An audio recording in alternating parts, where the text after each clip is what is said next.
जय माता की मित्रों, मैं सनी गुप्ता। आप सभी का स्वागत है कलयुग धार्मिक आस्था चैनल में। आज की इस वीडियो में मैं आपको जानकारी देने वाला हूँ सोरो शुक्ल क्षेत्र तीर्थ में होने वाली पंचकोसी परिक्रमा यात्रा के बारे में। पिछली वीडियोस में हमने सोरो शुक्ल क्षेत्र तीर्थ पंचकोसी परिक्रमा यात्रा की पहले पार्ट की वीडियो और दूसरे भाग की वीडियो दिखाई थी।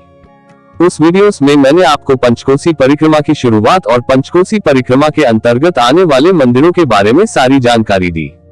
उस वीडियो में वराह मंदिर से पंचकोसी परिक्रमा यात्रा शुरू होकर गौशाला, सूर्यकुंड, चंद्रकूट, सीताराम मंदिर आदि पड़ावों की जानकारी दी। और दूसरे भाग की वीडियो में हमने बटुकनाथ मंदिर, माता 84 घंटे वाली का मंदिर और बाछरू मंदिर की जानकारी और दर्शन करवाए। और ये सोरो पंचकोसी परिक्रमा यात्रा के तीसरे पार्ट की वीडियो है, जिसमें मैं आपको सोरो शुक्ल क्षेत्र तीर्थ पंचकोसी परिक्रमा यात्रा की आगे की वीडियो को दिखाऊंगा। और अगर आपने अभी तक पहली वीडियो को नहीं देखा हो तो आपको उस वीडियो की लिंक इस वीडियो के डिस्क्रिप्शन बॉक्स में मिल जाएगी, या आप सोरो पंचकोसी परिक्रमा यात्रा भाग 1 और भाग 2 सर्च करके भी देख सकते हैं। मैं आशा करता हूँ आपको सोरो शुक्ल क्षेत्र तीर्थ पंचकोसी परिक्रमा यात्रा की जानकारी आपको पसंद आई होगी। और अगर आप चैनल पर पहली बार आए हो तो चैनल को सब्सक्राइब करना, साथ ही बेल आइकन को भी दबाएं, जिससे आपको हमारे चैनल की सभी वीडियो समय पर प्राप्त होती रहेंगी। सोरो शुक्ल क्षेत्र तीर्थ पंचकोसी परिक्रमा यात्रा में हमने बाछरू स्थल के दर्शन किए। अब हम अपनी आगे की यात्रा की ओर बढ़ते हुए जा रहे हैं। पंचकोसी परिक्रमा यात्रा के अगले पड़ाव सीता रसोई मंदिर की ओर। जैसा कि आप देख सकते हैं यहाँ अभी कितनी भीड़ है। हजारों लाखों की संख्या में श्रद्धालु भक्त यहाँ सोरो शुक्ल क्षेत्र तीर्थ की पंचकोसी परिक्रमा यात्रा का पुण्य लाभ लेने आए हुए हैं। इतनी ज्यादा संख्या है कि जिधर देखो उधर श्रद्धालुओं की भीड़ ही नजर आती है। और यहाँ पर भी यात्रियों की सेवा में समाज सेवी श्रद्धालु भक्त चाय का वितरण कर रहे हैं। और इस यात्रा में ओम जय गंगे, ओम जय वाराह के जय घोष नारों के साथ पंचकोसी परिक्रमा यात्रा में भक्त भगवान वाराह का गुणगान कर रहे हैं।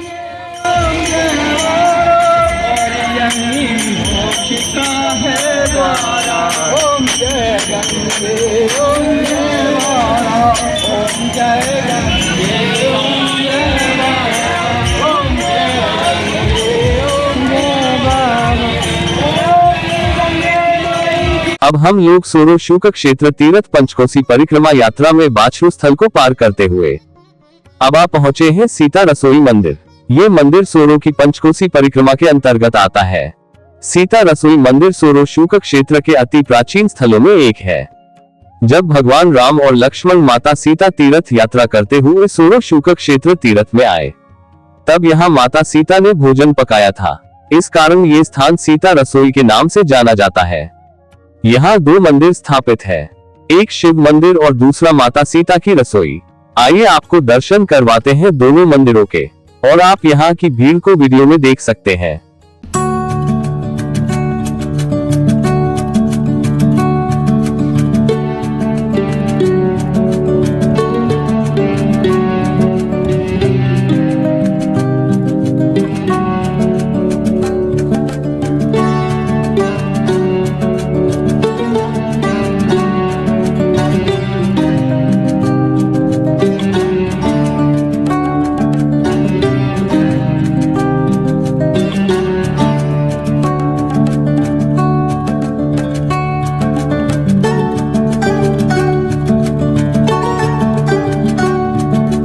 मंदिर के गर्भगृह में इतनी ज्यादा भीड़ है कि पैर रखने तक की जगह खाली नहीं है, पर फिर भी श्रद्धालु भक्त उत्साह के साथ धीरे धीरे मंदिर में प्रवेश करते हुए दर्शन करते जा रहे हैं। और ये देखिए, मंदिर के द्वार पर सिंदूरी चोला से सुशोभित भगवान द्वारपाल गणेश के दर्शन।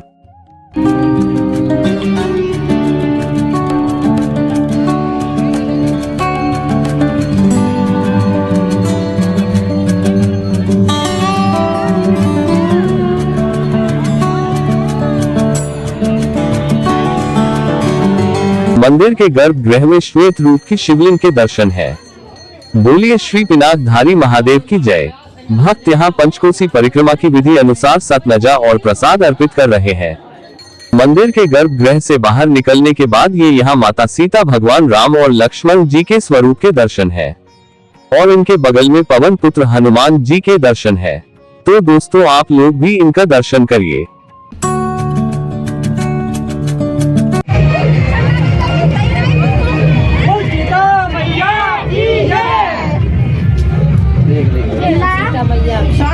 अब हम लोग दर्शन कर रहे हैं माता सीता जी की रसोई के स्थान के।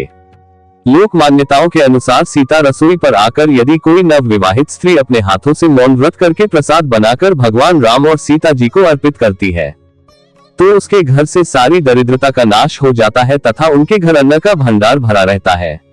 वैसे सीता रसोई हर तीर्थ में मिलती है क्योंकि भगवान राम ने सभी तीर्थों की यात्रा की और माता सीता जी ने तीर्थ यात्रा के दौरान किसी का भोजन ग्रहण न करके खुद अपने हाथों से भोजन पकाया था, इसलिए यहाँ पर भी सीता रसोई का स्थान है। तो दोस्तों आप लोग भी माता सीता का ध्यान करते हुए सीता रसोई का दर्शन करिए। तो दोस्तों अब हम आ गए हैं सीता रसोई मंदिर से बाहर और यहाँ भी भक्तों द्वारा प्रसाद वितरण किया जा रहा है और आप यहाँ देख सकते हैं यहाँ अभी भी हजारों की संख्या में श्रद्धालु आते जा रहे हैं।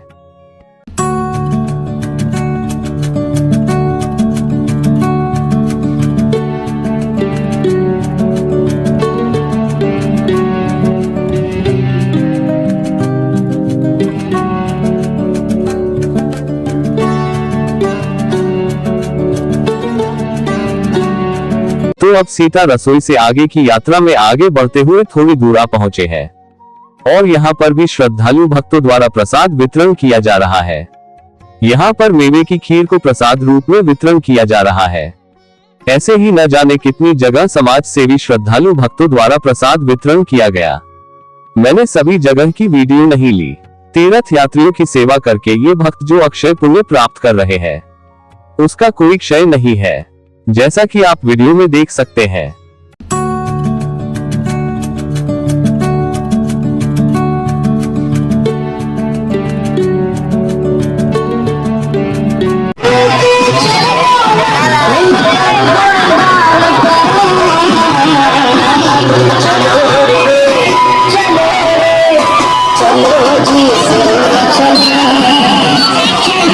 अब हम लोग सोरो शुक्ल क्षेत्र तीर्थ पंचकोसी परिक्रमा यात्रा में सीता रसोई मंदिर को पार करते हुए अब आप पहुंचे हैं सिग्नल वाले बाबा के मंदिर। ये मंदिर सोरो की पंचकोसी परिक्रमा के अंतर्गत आता है। ये स्थान सोरो शुक्ल क्षेत्र के लोक परंपरा के अनुसार सिद्ध स्थलों में से एक है। लोक मान्यताओं के आधार पर यहाँ भक्त दर्शन पूजन करते हैं।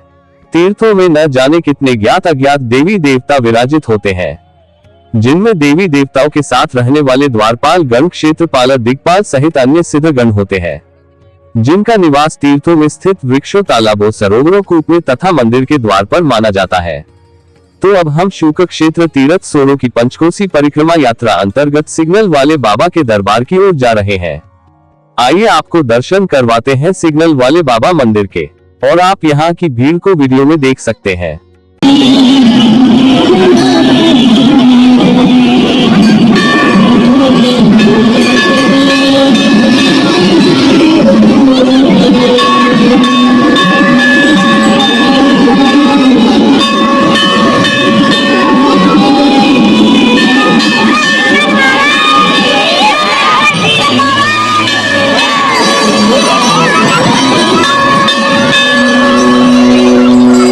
सिग्नल वाले बाबा का ये सिद्ध स्थान रेलवे मार्ग के पास स्थित है। रेलवे का सिग्नल यहाँ पर था, इसलिए इन्हें सिग्नल वाले बाबा कहा जाता है। सिग्नल वाले बाबा ब्रह्म देव का स्वरूप है, जिनको लोग भाषा स्थानीय बोली में ब्रह्म देवता बोलते हैं। ब्रह्म देव का ये स्थान है तथा उन्हीं ब्रह्म देव को लेकर लोगों में श्रद्धा है, जो सर्व मनोरथ पूर्ण करते हैं। यहाँ इतनी भीड़ थी कि सिर से सिर टकरा रहे थे। सोरो के राहुल वशिष्ठ भैया का कहना है कि यदि यहाँ रेल हॉर्न नहीं देती थी तो पूरी ट्रेन रुक जाया करती थी। इन सब रहस्यों के साथ सिग्नल वाले बाबा के दरबार का न विश्वास करने वाला चमत्कार यहाँ होता है। तो दोस्तों आप लोग भी इनका दर्शन करिए। अगर फिर कभी सोरो शुक्ल क्षेत्र तीर्थ की यात्रा का मौका मिलेगा तो यहाँ के दर्शन करने के बाद मैंने यहाँ की कई बातों को जाना। यहाँ के बारे में मुझे जो महसूस हुआ उसके ऊपर एक वीडियो अपलोड करूंगा।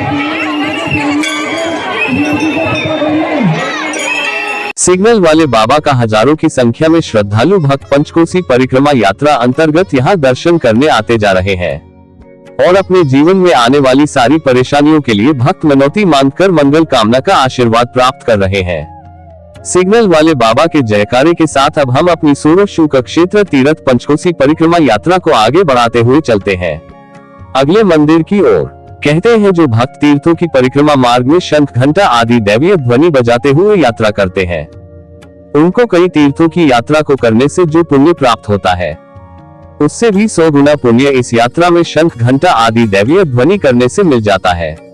पर तीर्थों के अनुसार ध्वनि करने का महत्व है, क्योंकि शिव पूजा में शंख नहीं बजाते, शिव के तीर्थों में डमरू बजाते हुए विष्णु जी के तीर्थों में शंख का महत्व है, सूर्य और गणेश के तीर्थों में घंटा तथा देवी पीठों के तीर्थों में सभी प्रकार के वाद्य यंत्रों को बजाने का महत्व है।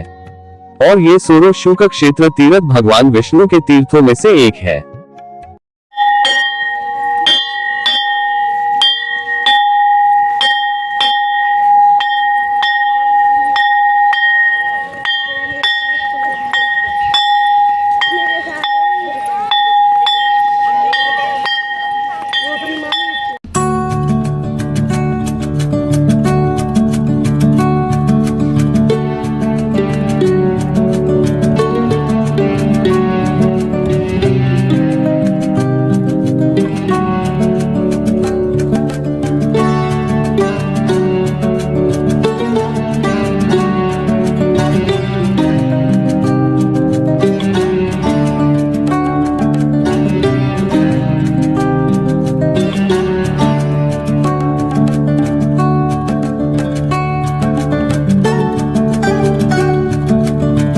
अब हम लोग सोरो शुक क्षेत्र तीर्थ पंचकोसी परिक्रमा यात्रा में सिग्नल वाले बाबा मंदिर को पार करते हुए अब आप पहुंचे हैं भागीरथ गुफा मंदिर। ये मंदिर सोरो की पंचकोसी परिक्रमा के अंतर्गत आता है।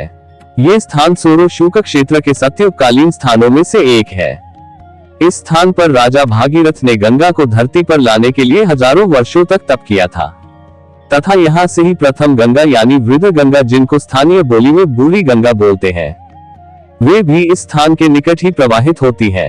राजा भागीरथ की तपोस्थली होने से ये स्थान भागीरथ गुफा के नाम से प्रसिद्ध है। तो अब हम शुक क्षेत्र तीर्थ सोरो की पंचकोसी परिक्रमा यात्रा अंतर्गत भागीरथ गुफा आ पहुंचे हैं।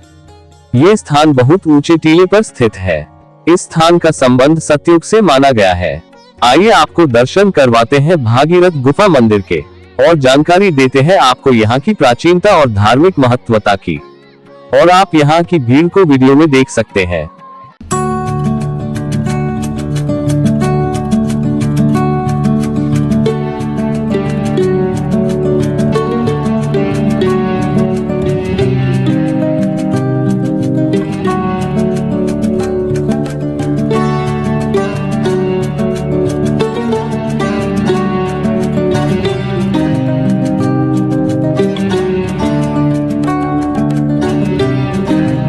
अब हम भागीरथी गुफा के दर्शन करके आ गए बाहर और भागीरथ गुफा के बगल में सिंदूरी चोला से सुशोभित हनुमान जी के दर्शन है।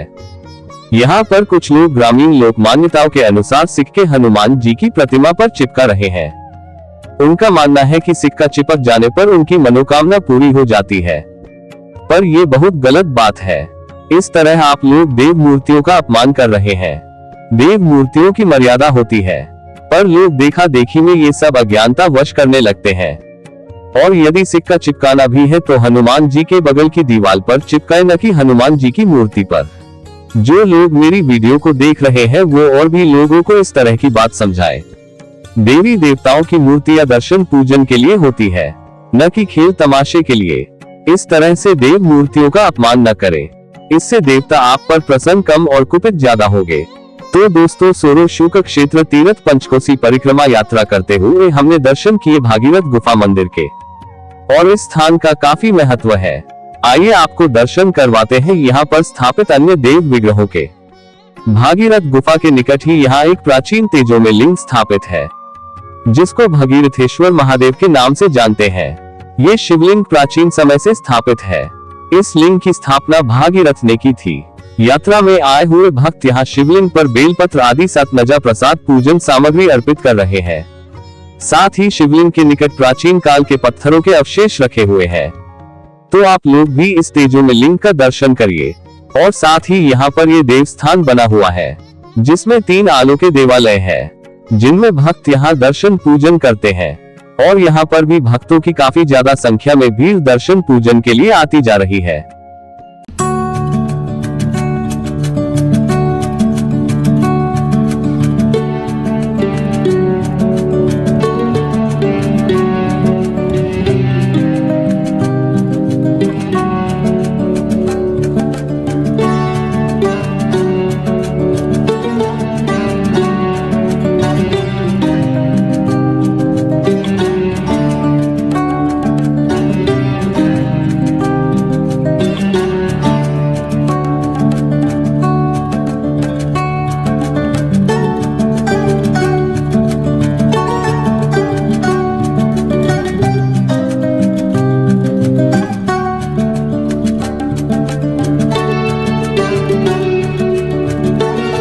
और अब हम आ गए हैं भागीरथ गुफा से नीचे। और अब चलते हैं सोरो शुक क्षेत्र तीर्थ पंचकोसी परिक्रमा यात्रा में आगे।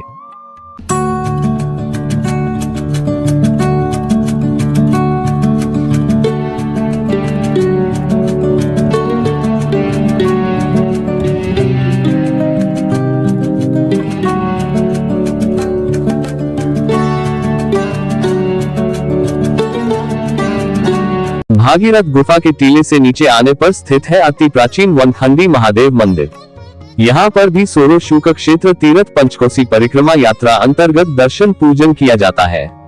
आइए आपको दर्शन करवाते हैं श्री वनखंडी महादेव मंदिर के।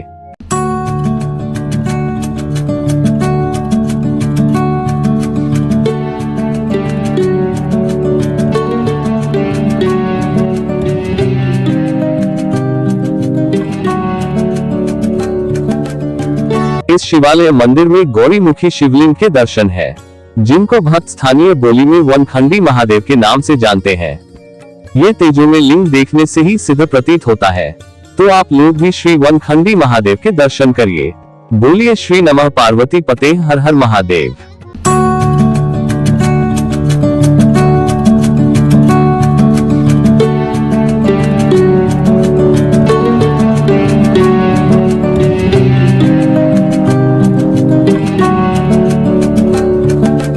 तो दोस्तों, अब हमने पंचकोसी परिक्रमा मार्ग के अंतर्गत आने वाले अति सिद्ध पौराणिक शिवालय वनखंडी महादेव के कर लिए दर्शन।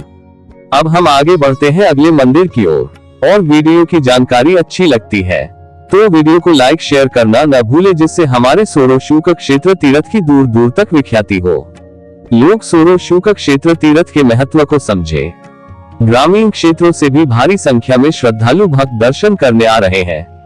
और आप यहाँ के टीलों को देखकर अंदाजा लगा सकते हैं पहले के समय में ये जगह कितनी ऊंचाई पर होगी।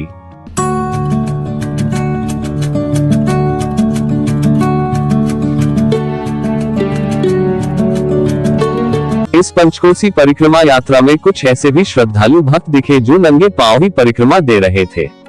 साथ ही एक छोटा बच्चा तक नंगे पांव परिक्रमा में उनके साथ था। उनके अंदर भगवान के प्रति कितनी श्रद्धा होगी जो वे इस तरह परिक्रमा दे पा रहे थे। अब हम लोग सोरो शुक क्षेत्र तीर्थ पंचकोसी परिक्रमा यात्रा में भागीरथ गुफा मंदिर और वनखंडी महादेव मंदिर को पार करते हुए अब आप पहुंचे हैं काले देव मंदिर। ये मंदिर सोरो की पंचकोसी परिक्रमा के अंतर्गत आता है। ये स्थान सोरो शुक क्षेत्र के लोक परंपराओं के सिद्ध स्थानों में से एक है। काले देव लोक परंपरा अनुसार एक देवता है, जिनको करुआ बाबा या काले देव के नाम से जाना जाता है। और इस स्थान को यहाँ स्थानीय बोली में करुआ डाब बोलते हैं। ये भूत प्रेत पिशाचों से रक्षा करने वाले रक्षक देवता है। इनको यक्ष का स्वरूप भी माना जाता है। ये स्थान बहुत ऊंचे टीले पर स्थित है। काले देव के साथ यहाँ गूंगा बहरा नामक देवता रहते हैं। आइए आपको दर्शन करवाते हैं काले देव मंदिर के और जानकारी देते हैं आपको यहाँ की लोक मान्यता और धार्मिक महत्वता की। और आप यहाँ की भीड़ को वीडियो में देख सकते हैं। मार्गशीर्ष मास में यहाँ मेला का आयोजन भी किया जाता है। करुआ बाबा गोगा जी महाराज के पुत्र है। इनकी साधना लोक तंत्र में की जाती है। ये भूत प्रेत पिशाचों को कैद कर लेते हैं। यहाँ ग्रामीण लोग अपने बच्चों के मुंडन संस्कार करवाते हैं और जात करने आते हैं। इनकी जात सभी के लिए नहीं होती है। केवल जो लोग यहाँ मन्नत बोलते हैं वही इनकी जात देते हैं। काले देव के बारे में हमारे चैनल पर और भी वीडियो अपलोड है, तो आप उनको भी देख सकते हैं। यहाँ इतनी भीड़ है कि यहाँ दर्शन कर पाना बहुत मुश्किल है। करुआ बाबा के इस स्थान पर प्रेत बाधाओं की जात होती है। जब कोई नव बच्चा रोग से ग्रस्त होता है तब इनकी जात की जाती है। इनकी जात में यहाँ पर जायफल, कोनी, धूप और बतासे और सूखा गोला चढ़ता है, जैसा कि आप वीडियो में देख सकते हैं। पर एक बात याद रखिए, ये सब सामग्री वही लोग चढ़ाए जो जात करने आए हैं। बाकी भक्त केवल इनका दर्शन ही करे, क्योंकि इनकी एक बार जात देने से ये बार बार जात मांगते हैं। जिन लोगों की बच्चों की जात होती है वे लोग इस तरह से जात बजवाते हैं। तो दोस्तों, आप लोग भी काले देव करुआ बाबा महाराज का दर्शन करिए।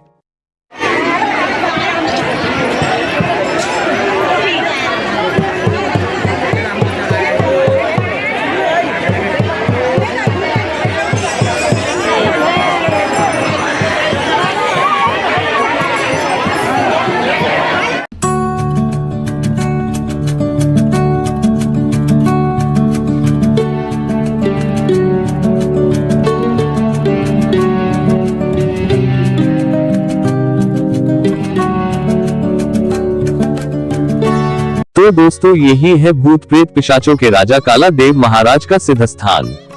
काला देव महाराज के दर्शन करने के बाद आपको दिखाते हैं यहाँ का नजारा कि यहाँ कितनी ज्यादा भीड़ है। यहाँ और भी अन्य मंदिर बने हुए हैं जिनमें भक्त दर्शन पूजन कर रहे हैं। लोगों की यहाँ ऐसी मान्यता है कि काला देव उनकी मांगी हुई सभी मांगों को पूरा करते हैं। और यहाँ पर अभी विशाल मेला लगा हुआ है और यहाँ हजारों की तादाद में श्रद्धालु भक्तों की भीड़ आती जा रही है। सबसे ज्यादा यहाँ ग्रामीण श्रद्धालुओं की भीड़ दर्शन के लिए आती है।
अब हम लोग सोरो शुक क्षेत्र तीर्थ पंचकोसी परिक्रमा यात्रा में काला देव करुआ दाब मंदिर को पार करते हुए फिर हम गए महाप्रभु वल्लभाचार्य की बैठक के स्थान पर। ये भगवान श्री कृष्ण के अनन्य भक्त थे।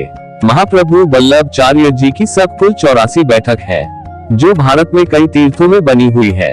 उन्हीं बैठकों में से 23वीं बैठक सोरो शुक क्षेत्र तीर्थ में है। ये बैठक भी सोरो शुक क्षेत्र तीर्थ पंचकोसी परिक्रमा यात्रा अंतर्गत आती है। हालांकि भीड़ की वजह से वहां की वीडियो नहीं है। फिर उसके बाद हम आ गए वाराह मूर्ति पर और अपनी सोरो शुक क्षेत्र तीर्थ पंचकोसी परिक्रमा यात्रा को पूरा करने के लिए वराह कुंड की ओर चल दिए।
तो दोस्तों अब हम आ गए हैं सोरो के मेले के मैदान में।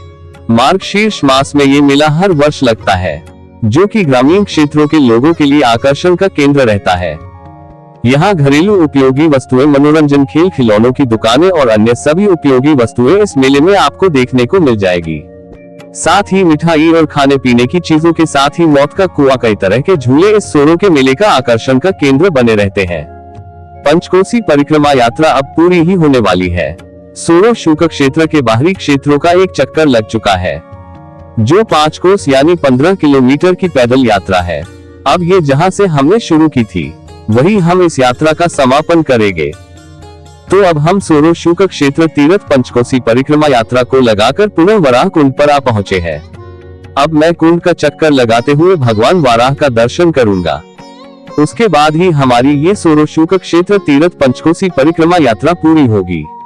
यहाँ पर सोरो पंचकोसी परिक्रमा यात्रा की मान्यता अनुसार इस यात्रा को करने वाले भक्त श्रद्धालु इस कुंड पर तांबे का लोटा और चप्पल छोड़ते हैं। यहाँ पर इस प्रकार की मान्यता प्रचलित है।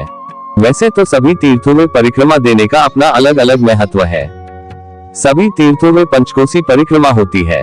काशी, अयोध्या, नैमिषारण्य, प्रयाग आदि तीर्थों की भांति ही सोरो शूक क्षेत्र तीर्थ का महत्व है। सोरो शूक क्षेत्र तीर्थ में ये परिक्रमा आजकल से नहीं बल्कि सदियों से चली आ रही है।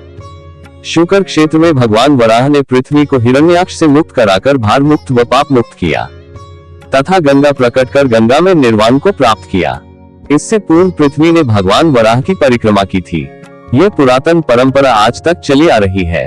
सभी तीर्थ और देवी देवता यहाँ मोक्षदा एकादशी पर सोरो शूक क्षेत्र तीर्थ में निवास करते हैं। यहाँ पर सभी देवताओं ने भगवान वराह की स्तुति कर परिक्रमा करते हुए उन पर पुष्प वर्षा की थी। शूकर क्षेत्र की पंचकोसी परिक्रमा सभी व्याधियों से मुक्ति दिलाती है तथा प्राणी सुखानुभूति करते हुए परमधाम को प्राप्त हो जाता है। श्री हरिविष्णु ने ब्रह्मा जी की नासिका से उत्पन्न होकर वराह रूप धारण किया था तथा हिरण्याक्ष का वध कर भूदेवी को स्थापित किया। भगवान वराह ने भूदेवी को सृष्टि संचालन का उपदेश दिया।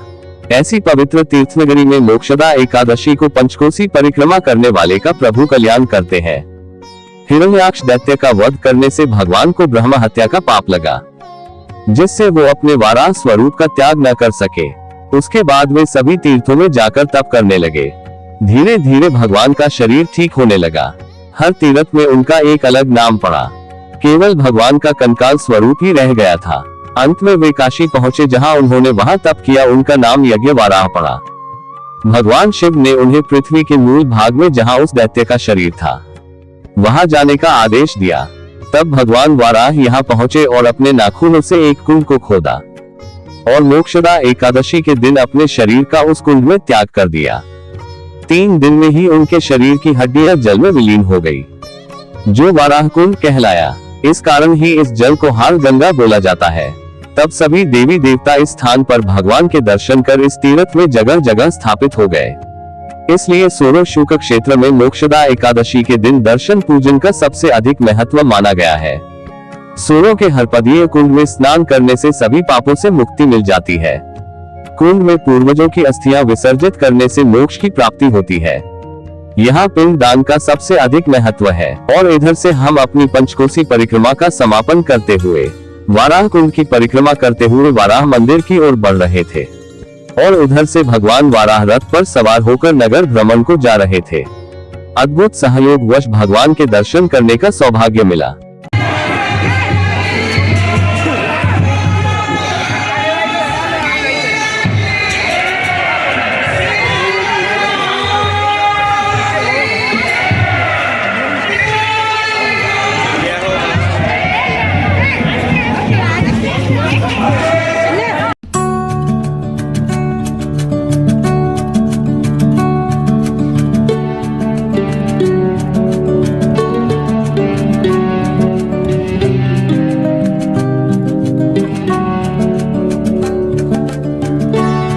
और अब हम आ पहुंचे भगवान वराह के मुख्य देवालय पर, जहां आकर अपनी सोरो शूक क्षेत्र तीर्थ पंचकोसी परिक्रमा यात्रा का समापन किया। वराह कुंड आदि का पूजन कर फलाहार वस्तुओं का दान किया, क्योंकि आज एकादशी है। आज के दिन अन्न का दान नहीं दिया जाता। और फिर मैंने किए भगवान वराह के दर्शन। सबके लिए भगवान से मंगल कामना की। प्रभु वराह नारायण सभी का कल्याण करे। ओम नमो श्री वराहाय धर्मयुधारणाय नमो नमः। ओम वराह केशवाय नमः। और आप लोग भी सोरो शुक क्षेत्र तीर्थ में विराजित भगवान वराह का दर्शन करिए।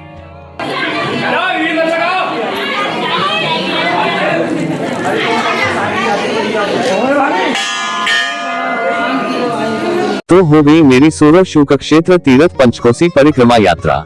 और अब मैं कल फिर द्वादशी को भगवान के दर्शन कर वराह कुंड की परिक्रमा कर घर के लिए निकलूंगा। और आज है मार्गशीर्ष शुक्ल द्वादशी। आज फिर मैं वराह भगवान के दर्शन करने जा रहा हूँ, क्योंकि कल एकादशी थी। कल अन्न का दान नहीं किया था। बिना दान के तीर्थ यात्रा अधूरी मानी गई है, इसलिए अपनी श्रद्धा अनुसार थोड़ा बहुत दान जरूर करना चाहिए। आइए अब जानते हैं सोरो शुक क्षेत्र तीर्थ पंचकोसी परिक्रमा के बारे में धार्मिक महत्व और नियम। मार्गशीर्ष माह की शुक्ल पक्ष की एकादशी के दिन सोरो शुक क्षेत्र तीर्थ में पंचकोश परिवृत में पंचकोसी परिक्रमा की जाती है। इस परिक्रमा में भी भक्तगण और स्थानीय निवासी सोरो शुक क्षेत्र आकर तिथि का इंतजार करते हैं। तिथि के लगने पर वराह कुंड में स्नान कर परिक्रमा पथ पर साष्टांग दंडवत कर परिक्रमा प्रारंभ की जाती है। परिक्रमा अवधि में इष्ट ध्यान भजन कीर्तन करते हुए परिक्रमा पूरी करते हैं और सोरो शुक क्षेत्र तीर्थ के मंदिरों का दर्शन कर अपने घरों को जाते हैं। आइए जानते हैं तीर्थों में होने वाली परिक्रमा का महत्व।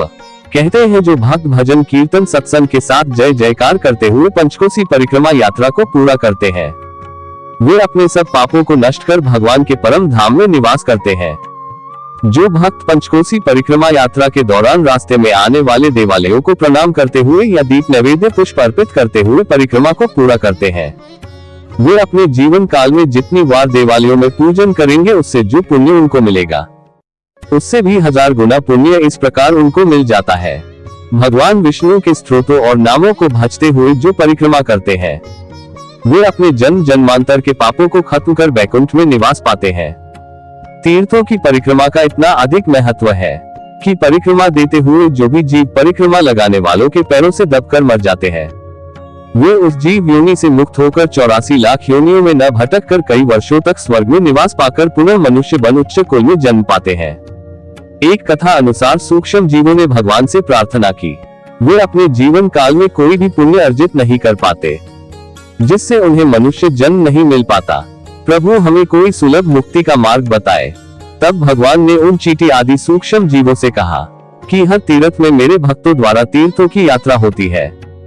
जो भी उनके पैरों के नीचे आकर अपने जीवन को त्याग देगा, उसको उस जीव योनि से मुक्त होकर 84 लाख योनियों में नहीं आना पड़ेगा, न ही किसी को जीव हत्या का पाप लगेगा। इस प्रकार तीर्थ परिक्रमा का महत्व है। इस प्रकार तीर्थों की परिक्रमा करने वाले भक्त अपने सारे जन्मों के पाप केवल तीर्थों की परिक्रमा करने मात्र से समाप्त कर देते हैं। आइए जानते हैं परिक्रमा के कुछ विशेष नियमों के बारे में। जो लोग परिक्रमा मार्ग में बिना देवालयों को प्रणाम करते हुए यात्रा करते हैं, वे अपने जीवन काल के सभी पुण्यों को खत्म कर देते हैं। जो लोग परिक्रमा यात्रा के दौरान देवालयों के समीप मल मूत्र या थूक आदि का त्याग करते हैं, उन्होंने जितने स्थान को गंदा किया है वहाँ जितने मिट्टी के कण हैं उतने ही पाप उनको लग जाते हैं। अभी मैंने जब यात्रा की मैंने देखा कि कुछ लोग तो यहाँ भगवान गणेश के देवालय के सामने ही मूत्र कर रहे थे। क्या उनको भगवान का मंदिर नजर नहीं आया? और कुछ लोग बाछू स्थल पर सूखे हुए कुंड में ही मलमूत्र त्याग रहे थे। अगर आप इस तरह से भूल करते हो तो आपके तीर्थों में यात्रा करने का कोई मतलब नहीं। इन सब बातों का ध्यान रखें। और जो लोग परिक्रमा में गाली गलौज किसी की निंदा करते हुए परिक्रमा करते हैं या आप किसी की निंदा सुनते हैं, उन्होंने जितनी बार किसी की निंदा की है उतने ही जन्मों तक गूंगे बहरे बनकर जन्म पाते हैं। इस सब बातों का ध्यान रखकर ही तीर्थों में परिक्रमा करें, जिससे आपको परिक्रमा का पूरा फल प्राप्त हो। आइए अब जानते हैं क्यों होती है तीर्थों में परिक्रमा। सभी तीर्थों में कई देवी देवताओं के देवालय, शिवालय, मठ मंदिर, तपोस्थली, पवित्र कुंड, कूप, सरोवर, पवित्र वृक्ष मौजूद होते हैं। इसके अलावा कुछ अन्य देवता जिसमें यक्ष, क्षेत्रपाल, दिक्पाल और देवी देवताओं के द्वार पर रक्षक के रूप में मौजूद गणों का अदृश्य रूप में तीर्थों में निवास होता है। तो सभी का पूजन और दर्शन यात्रा कर पाना सभी के लिए संभव नहीं है। तो पंचकोसी परिक्रमा के अंतर्गत सभी स्थलों की परिक्रमा एक ही बार में पूरी हो जाती है और संपूर्ण तीर्थ का फल मिलता है। जैसे मान लीजिए हम मथुरा गए तो वहां जाने कितने तीर्थ और देवालय होते हैं। क्या कोई सभी का दर्शन पूजन कर पाता है? पर लोग जब घर आते हैं तो बोलते हैं कि हम मथुरा की यात्रा कर आए। आदमी देखकर चाहे 1-2 मंदिर ही आता है, पर बताता है कि तीर्थ कर आए। संपूर्ण तीर्थ का मतलब है वहां विराजित सभी देवालयों का दर्शन पूजन करके आना। अब आजकल के समय में तो एक मंदिर के दर्शन करना ही मुश्किल है, संपूर्ण तीर्थ कौन कर पाएगा? इसलिए ही तीर्थ परिक्रमा का विधान है। सभी तीर्थों में अपने तीर्थ क्षेत्र के अनुसार पंचकोसी परिक्रमा, 7 कोस की परिक्रमा या 14 कोस की परिक्रमा तथा 84 कोस की परिक्रमा का विधान होता है। उसी प्रकार सोरो शुक्र तीर्थ क्षेत्र में 5 कोस की परिक्रमा का विधान है। सोरो शुक्र क्षेत्र परिक्रमा भूमि के चारों तरफ 5 कोस की परिधि में होती है, जो पंचतत्वों का प्रतिनिधित्व करती है। धर्मनगरी की परिक्रमा करने से पंचतत्वों से निर्मित इस शरीर की शुद्धि होती है। ये तीर्थों में होने वाली पंचकोसी परिक्रमा। वैसे तो सभी के लिए परिक्रमा लगाना आसान नहीं होता है, लेकिन लोगों की आस्था है कि भगवान वराह उन्हें इन परिक्रमाओं को पूरा करने के लिए विशेष ऊर्जा प्रदान करते हैं, इसलिए वे हंसते हंसते इन्हें पूरी आस्था के साथ पूरा करते हैं। तो दोस्तों, आज हम फिर पहुंच गए हैं भगवान वराह के मुख्य देवालय मंदिर पर। आप देख सकते हैं भगवान के मंदिर का दृश्य कितना मनोरम और मन को शांति प्रदान करने वाला है।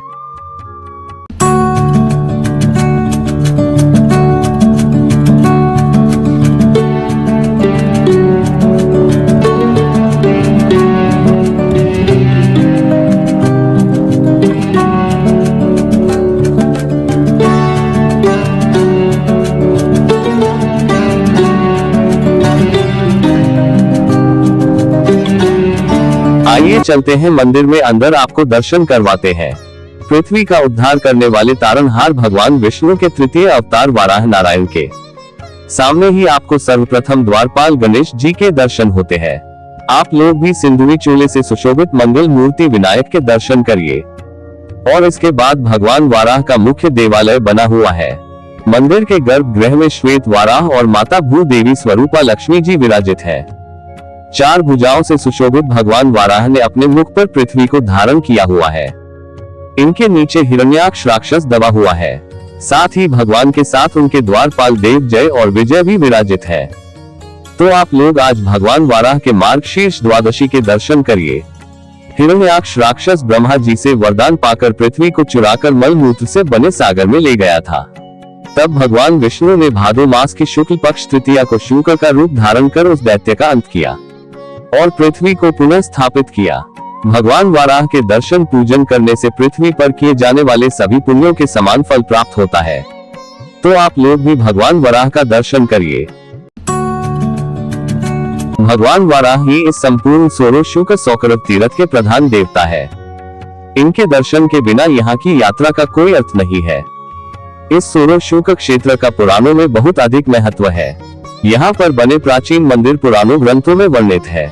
यहाँ कई चंडिकाओं, क्षेत्रपालों, तेजों में सिद्ध लिंगों तथा तीर्थों का स्थान है। इस सोरो शुक्र तीर्थ में यहाँ जितने भी देवालय हैं, उनकी प्राचीन निर्माण वास्तु शैली से लेकर धार्मिक महत्व बताने के लिए बहुत सी जानकारियाँ हैं।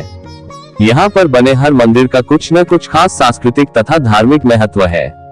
अगर भगवान वाराह ने मुझे मौका दिया तो मैं यहाँ के प्रत्येक देवालय के ऊपर जानकारी देना चाहूंगा। आइए करते हैं यहाँ बने अन्य देव मंदिरों के दर्शन।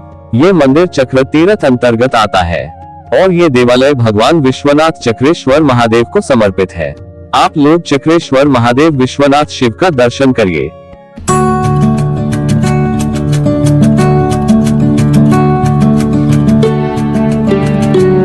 और ये देव मंदिर माता पतित पावनी गंगा मैया का है। आइए चलते हैं मंदिर में अंदर और दर्शन करते हैं गंगा माता के।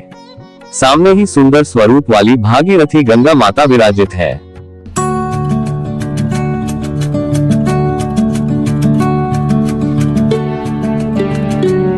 और इस मंदिर में ही स्वान पर सवारी करने वाले भूत प्रेत पिशाचों का नाश करने वाले दंड खप्पर धारण करने वाले कालभैरव विराजित है। इसके अलावा यहाँ गणेश, हनुमान तथा गरुण देव जी विराजित है।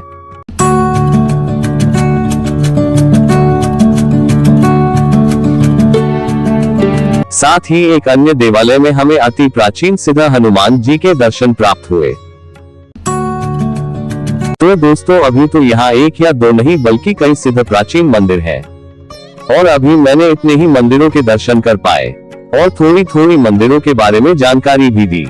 इस शोक क्षेत्र तीर्थ पंचकोसी परिक्रमा अंतर्गत कई पौराणिक देव स्थलों के दर्शन प्राप्त हुए, जिनमें वराह भगवान मंदिर, हार गंगा वराह कुंड, सूर्य कुंड, सीता राम मंदिर, चंद्रकूट, जया सिद्धपीठ, माता 84 घंटे वाली बाछरू स्थल, सीता रसोई, भागीरथ गुफा, करुआ देव सिग्नल वाले बाबा चैतन्य महाप्रभु की बैठक आदि यात्रा अंतर्गत आने वाले मंदिरों के दर्शन हुए। इनके अलावा शोक तीर्थ क्षेत्र की बाहरी परिक्रमा करने से इस तीर्थ में स्थित पंचदेव ऋषि मुनियों की तपोस्थलियों, सिद्ध लिंगों, चंडिका, योगिनी, यक्षिणी, मातृका, दिक्पाल, क्षेत्रपाल सहित अन्य देवगणों की परिक्रमा हो जाती है। तो दोस्तों ये थी सोरो शोक क्षेत्र तीर्थ पंचकोसी परिक्रमा यात्रा की संपूर्ण जानकारी। सोरो शोक तीर्थ पंचकोसी परिक्रमा यात्रा की वीडियो आपको 3 भागों में YouTube पर मिल जाएगी। आप तीनों भागों को जरूर देखें। और अगर आपने अभी तक पहली वीडियोस को नहीं देखा हो तो आपको उन तीनों वीडियो की लिंक आपको सोरो पंचकोसी परिक्रमा की तीनों वीडियो के डिस्क्रिप्शन बॉक्स में मिल जाएगी, या आप सोरो पंचकोसी परिक्रमा यात्रा भाग 1 और भाग 2 सर्च करके भी देख सकते हैं। मैं आशा करता हूँ आपको सोरो शोक क्षेत्र तीर्थ पंचकोसी परिक्रमा यात्रा की जानकारी आपको पसंद आई होगी। और अगर आप चैनल पर पहली बार आए हो तो चैनल को सब्सक्राइब करना, साथ ही बेल आइकन को भी दबाएं, जिससे आपको हमारे चैनल की सभी वीडियो समय पर प्राप्त होती रहेंगी। और आप भी सच्चे सनातनी हैं तो कमेंट में हर हर महादेव जरूर लिखें। आपको ये जानकारी अच्छी लगी हो तो वीडियो को लाइक करें और अपने दोस्तों में शेयर करें। आगे भी आप सभी को सभी देवी देवताओं, तीर्थों, प्राचीन मंदिरों और पूजा पाठ से जुड़ी जानकारी मिलती रहेगी। मिलते हैं अगली किसी धार्मिक जानकारी के साथ।